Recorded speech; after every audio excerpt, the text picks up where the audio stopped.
everyone! Today we're gonna make fried rice. It's super yummy and easy. Let's start! First, we crack an egg into the pan. Be careful not to burn it. Next, we add some vegetables. Carrots and peas. Yum! Now, we add the rice. Make sure it's not too sticky. Mix it all together. Now we add soy sauce.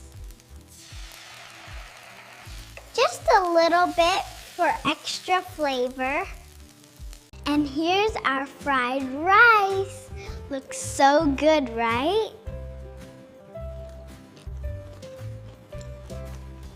Follow for more fun cooking videos.